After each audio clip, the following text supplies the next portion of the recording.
Thank you so much, Chris. To adjust this microphone a little bit, I'm the newest senator, taking the place of my dear friend Jeff Sessions, but I am the tallest senator in the history of the United States at 6 feet 9 inches tall. And sometimes these microphones don't exactly fit me, but I am so glad to be here. I want to thank you all for taking the stand that you're taking and allowing me to be here as you defend the Second Amendment. I want to thank, again, Chris. He's been a dear friend of mine for many years. He works tirelessly across the country, not just in Washington, but in the state capitals across this country. And I can't thank him enough for his friendship. It's no secret, I hope, to you that Alabamians like Jeff Sessions and me and others believe in and uphold the Second Amendment. We have a proud tradition in our state, and I'd like to offer a special acknowledgement and thanks to my Birmingham neighbor, Jim Porter, who's sitting here in the front row, for his strong leadership as a board member and president of this organization. Jim, thank you. Well, like many of you, I was raised in a simple home with loving parents around lots of firearms. As a young boy, it never seemed odd to me that we lived that way. It was just a normal way to grow up. But I guess as I've grown older, I realized that not all Americans grew up that way, and many of them disdain the way we were raised and the way we raised our children. They seem to fail to grasp that gun ownership is more than just a right in the Constitution. You see, the guns in our house, whether they were rifles or pistols or shotguns, and my grandmother had a .38 special she gave to me too, just like Colonel West, so I know what he's talking about. They were really a reflection of our great American attitude of self-reliance and of individual responsibility, something I believe in very strongly. Every day they send a message that will not submit to the supervision of the government. If someone had invaded our home when I was a child, there was never some consideration that my father would call and wait around for the police to come to the rescue. Not that that was a reflection on our great men and women in the police department, but we would protect ourselves. It was an act of self-reliance and individual responsibility. And both are too uncommon in our society today. I know you've heard from our speakers earlier this afternoon that the right to keep and bear arms is the last defense against tyranny, and that's true. At face value, that implies that when all else fails, this right will ensure all the other rights that we enjoy. When we can't speak freely, when we can't assemble freely, when we can't practice our faith, it's the right to keep and bear arms that allows us to push back, even to the point of returning fire. Is it not ironic that every left-wing government in Western history has sought to disarm its people and establish a monopoly on firepower, whether it's the Soviet Union, Nazi Germany, Venezuela has been mentioned earlier. Oppressive socialist governments have systematically disarmed the civilian populace. If we're meant to remain a free people, we need to understand that the values of self-reliance and responsibility must be constantly instilled in our children, enshrined in our educational system, and defended at every turn. So the Second Amendment is not just a right inserted in there with 9 other amendments to the Constitution. It's a solemn responsibility ingrained in the fibers, the very fibers that make this country great. By the grace of God, none of us were alive to see a time when Americans were compelled to rise up against tyranny on our own soil. For us, the struggles of the War of Independence can only be imagined. But for our founding fathers, they were very real and very recent memory. And so we have a responsibility to honor and commemorate the time when this right was paid for in blood by our ancestors. As they gathered in Philadelphia back in 1787, the representatives of the new United States understood firsthand that rights could disappear overnight because they had seen it. They had seen the intolerable acts of 1774 sweep away the right to assemble and the guarantee of a fair trial. A year later, they had lost friends and countrymen at the battles of Lexington and Concord. When the founders codified the right to bear arms, they knew full well what it meant. We have a responsibility to ensure that their sacrifices and this original intent are honored and upheld. In 2017, we also have the responsibility as sportsmen and enthusiasts to set an example of responsible gun ownership that is worthy of our founding fathers. As a sportsman myself, I know that hunting's not just a hobby, it's a way of life. It certainly is in my home state of Alabama, and it's an attitude of all free people. As much as the critics of gun rights would like the American people to believe otherwise, gun ownership brings with it a sense of responsibility.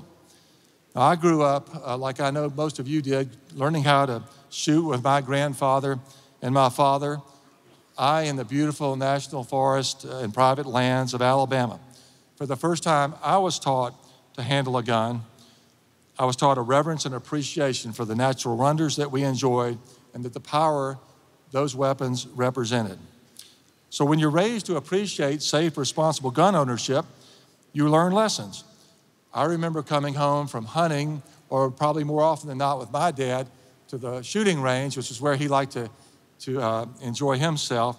When I was a kid, he would sit down on his workbench in his study, and he would load his own ammunition. I'm afraid that might be becoming more of a lost art, reloading your own ammunition, but it was something that I just took for granted because my dad did it practically every night. I'm sure, knowing my father and his frugal ways, that he did it to save a few dollars, but I think he was also, as I think back on it, engaging in a ritual, sort of a habit of readiness that had been passed down to him.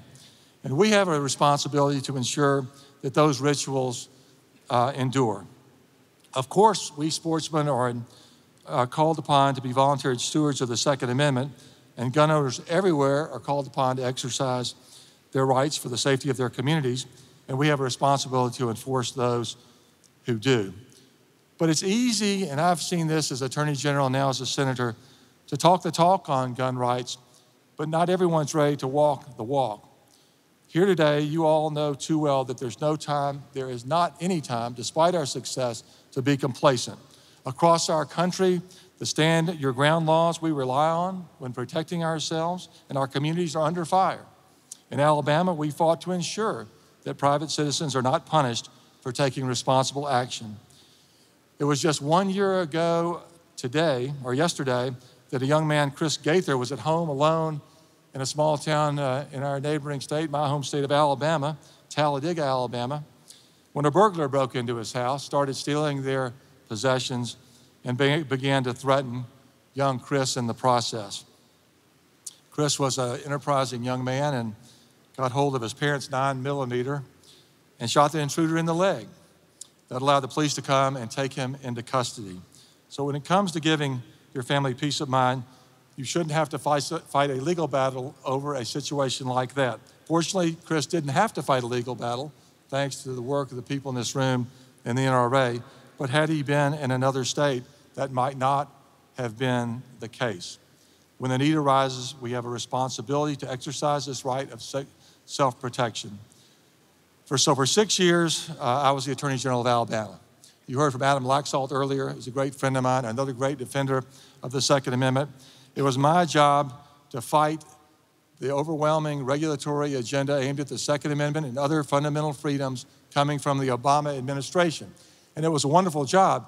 My friend Greg Abbott, who was the Attorney General at the time, and he's now the great governor of Texas, used to tell the old story. He said, well, we have the best job in America. We conservative attorneys general, we get to wake up every morning and figure out how we're going to sue the Obama administration. That, fortunately, is not a problem that we have to worry about today. But it was a problem for 6, 8 long years. But it's not it's a humorous story that Greg used to tell, but it was a sad story, too, that we would have to do that. Because when it came to the rights to keep and bear arms and defending the Second Amendment, Eric Holder and Loretta Lynch did not make it easy for us to defend the Constitution. But along with our fellow AGs, we took every opportunity to act, and we were successful. I'll just point out one example to pick on New York. New York passed something called the SAFE Act. You'll remember this back in 2014. I was fortunate enough to be picked to take the lead on writing and filing a brief. 21 of my colleagues joined that, challenging that law in federal court, defending the state of New York State Rifle and Pistol Association against that unlawful order. And there are many, many other examples of that. Now I'm here and I'm preaching to the choir. I'm really here to say thank you. But you know these rights that we have come with it a responsibility at the highest levels of government.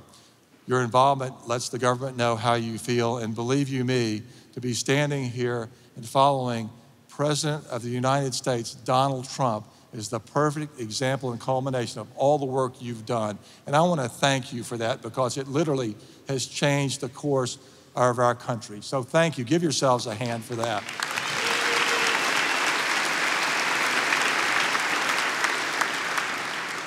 As a United States Senator and as a former Attorney General who fought the battles against the Obama administration, I couldn't be more excited to be working with President Trump.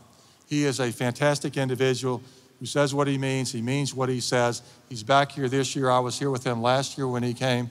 In the midst of that campaign, the National Rifle Association, the people of this room were the determining factor in ensuring that he got the momentum to carry him into the White House. I was there to see it. I was an Attorney General. Now I'm in the United States Senate. I was able to vote with my friend David Perdue and my friend Ted Cruz to confirm Neil Gorsuch to the United States Supreme Court. That is a generational appointment, and there will be more to come. And I couldn't be prouder to have cast that vote. Just stay tuned. There is more to come. The other thing I've got to say, because I'm standing in the shoes of Jeff Sessions, who was Attorney General years before me. He inspired me to get involved in politics. He's a person of principle, of integrity, who believes in the rule of law. And he has been willing to stand up, whether it's the border wall, whether it's illegal immigration, whether it's simply enforcing the rule of law, which is, I don't have to tell this group, but I say it whenever I can. The rule of law in the Constitution undermines every single right we have, not just the Second Amendment, every liberty and freedom we enjoy in this country. Men and women of armed services, law enforcement have died to preserve those rights. You're here today defending them. And Jeff Sessions embodies that. He is going to be a great Attorney General. He already is a great Attorney General. But it's not just Jeff. President Trump has nominated other great people to serve in his cabinet. You saw Secretary Zinke. Couldn't be a finer person in the world to be the Interior Secretary. My colleague, Scott Pruitt, was the Attorney General of Oklahoma, a fantastic Second Amendment supporter who is now the administrator of the Environmental Protection Agency, one of the most overbearing federal agencies we have. I joined with him in more than 24 lawsuits against the EPA. Now he's running it, and I can promise you he is going to clean up that mess, believe me.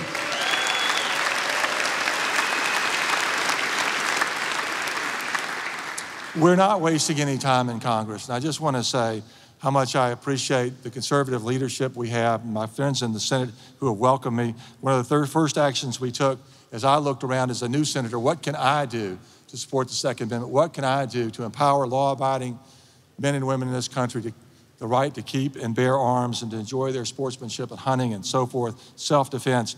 And so I eagerly jumped at the opportunity to co-sponsor the Constitutional Concealed Carry Reciprocity Act. I'm very familiar with the need. That law is critically necessary. As Attorney General and a person that defended our citizens' right to keep and bear arms, I promise you I will be a champion for that legislation, and we're going to get it done. So please continue what you're doing. I cannot overestimate the importance of your presence here, the significance of what you're doing. The future of our right to keep and bear arms is going to depend on how we defend ourselves against complacency. We cannot become complacent. 2018 will be here before we know it. And believe me, the Democratic Party and people who are opposed to the Second Amendment, as you've seen in elections here in Georgia and other places, are anxious to fight back. They, I don't think, have still come to terms with the fact that we have President Trump in the White House and that he's getting things done. So don't be complacent. Please don't be complacent.